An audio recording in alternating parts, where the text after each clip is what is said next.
वो राजस्थान सरकार के आपदा प्रबंधन मंत्री गोविंद राम मेघवाल से खास बातचीत की हमारे संवाददाता अजय ढीलू ने, जिसमें उन्होंने राज्यसभा चुनाव में जीत और विकास कार्यों पर चर्चा की। साथ ही उन्होंने धमकी भरे कॉल के बारे में भी विस्तार से बताया। नमस्कार, आप देख रहे हैं खबर फास्ट और आज हम बात करेंगे राजस्थान सरकार के कैबिनेट मंत्री जो आपदा और प्रबंधन विभाग संभालते हैं गोविंद राम जी मेघवाल से।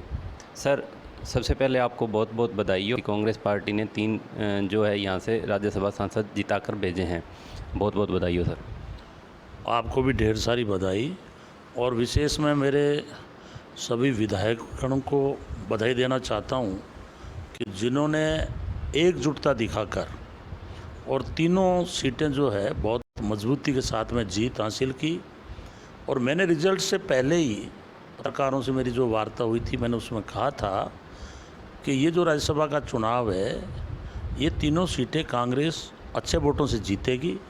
भारतीय जनता पार्टी की मंशा रहती है खरीद फरोख्त की, इसलिए वो हॉर्स ट्रेडिंग करते हैं कि किसी तरह से जो है आपस में लड़ा झगड़ा के, परचेज करके, इनमें फूट डाल करके और वो जिताने का उन्होंने प्रयास किया। वो पूर्ण रूप से उनका विफल रहा और हालत ये रही कि खुद के वोट ही उनके बिखर गए। और आगे मैं कहना चाहता हूँ कि जो प्रतिनिधि हमारे जीते हैं वो पार्टी के एक मजबूत पिलर हैं और वो राजस्थान के लिए विकास की बात करेंगे। चूँकि 25 विधायक जो भारतीय जनता पार्टी से जीत के गए हैं वो राजस्थान के लिए एक भी दिन नहीं बोल रहे, और उनके जो नेता हैं मोदी जी और अमित शाह जी, ये पूरे देश के अंदर हिंदू और मुसलमान के नाम पर बांट कर, दंगे करवा कर वोट लेना चाहते हैं, जो कि इस देश की डेमोक्रेसी के लिए अच्छी बात नहीं है। और जिस तरह से इन्होंने राजस्थान में अब आने वाले समय में चुनाव होने वाला है, तो आपने देखा होगा जेपी नड्डा जी यहाँ आए, सवाई माधोपुर आए तो करौली में आग लग गई, हनुमानगढ़ आए तो नौर में आग लगा दी। और पहली बार देख रहा हूँ कि सत्ता में बैठे हुए लोग अपराधियों को संरक्षण दे रहे हैं, उनके माध्यम से धर्म के नाम पे अपराध करवा रहे हैं। जबकि मैं धार्मिक उस व्यक्ति को मानता हूँ जो धर्म के नाम पर अहिंसा रखे, हिंसा में विश्वास नहीं करे, और आदमी तो क्या पशु को भी मारने में विश्वास नहीं करे। अच्छा इंसान हम उसी को कहेंगे जो समानता और स्वतंत्रता से रहे और समानता से रखे। मैं पूरा विश्वास के साथ कह सकता हूँ कि अशोक गहलोत जी और कांग्रेस की जो नीति है, हमारी नीति है कि हमारा प्रजातंत्र मजबूत हो, संविधान मजबूत हो, और इस विकास के आधार पर मैं भरोसे के साथ कह रहा हूँ कि 2023 में यहाँ कांग्रेस का राज बनेगा राजस्थान के अंदर, और 2024 में जो ये पूरे देश के अंदर नफ़रत की आग पैदा कर रहे हैं, जगह जगह लोगों में नफ़रत फैला रहे हैं, इनका 2024 में पार्लियामेंट में सूपड़ा साफ करेंगे और कांग्रेस का राज दिल्ली में भी स्थापित होगा। तो सर, क्या राज्यसभा चुनाव को यहाँ राजस्थान का सेमीफाइनल माने? आपने ठीक कहा है कि ये एक सेमीफाइनल था।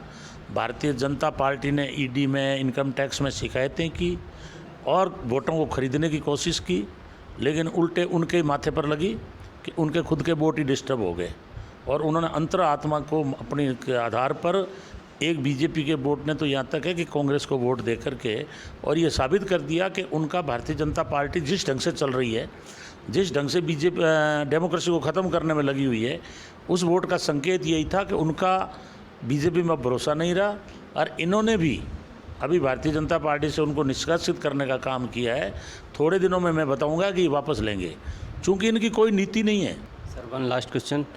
अभी सर, अब जब आप उदयपुर मौजूद थे तो सुनने में आया था कि आपको फ़ोन के ऊपर है वो किसी गैंग के द्वारा या किसी व्यक्ति के द्वारा है जो आपको फ़ोन पे आपके बच्चों के लिए वो धमकी मिली है, उस बारे में क्या कहेंगे सर आप?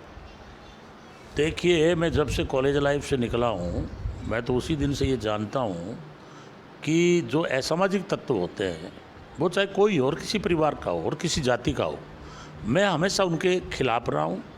मैंने निडर होकर के राजनीति की है, मैं निर्बाध जनता की सेवा करता हूँ। मैंने कभी परवाह नहीं की, ना कभी मैंने सुरक्षा रखी। लेकिन ये एक अजीब तरह का मलेशिया से फ़ोन आया है, जो अब मेरे को सुनने में आया कि वो पीछे खाजवाला के ही रहने वाला है। अब वो अपराध की दुनिया में चला गया है और मैंने पुलिस को लिखित में एप्लीकेशन दे दी।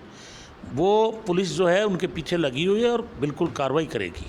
मेरा सोच रहता है भी जो इस तरह के अपराधी लोग हैं उनके खिलाफ़ सख्त कार्रवाई हो और कोई भी बेचारा जो निर्दोष है, जिनका इन घटनाओं से लेना देना नहीं है, तो हम लोग उनकी मदद भी करते हैं। दूसरा, मेरे किसी से दुश्मनी नहीं है। ये सारी जांच जो है आगे पुलिस जांच कर रही है, उनको लाएंगे और सारी बातें आपके सामने हो जाएगी। मैं तो उसको जानता भी नहीं। अब पता नहीं वो किसके बहकावे में आकर के ये काम किया है, वो पुलिस जांच कर रही है और पुलिस जो है पूरा निष्कर्ष निकालने में लगी हुई है। थोड़े दिनों में आपके सामने सारी बातें आ जाएगी। तो हमारे साथ हैं गोविंद राम जी मेघवाल, कैबिनेट मंत्री राजस्थान सरकार। मैं अजय डेलू, खबर फास्ट, जयपुर।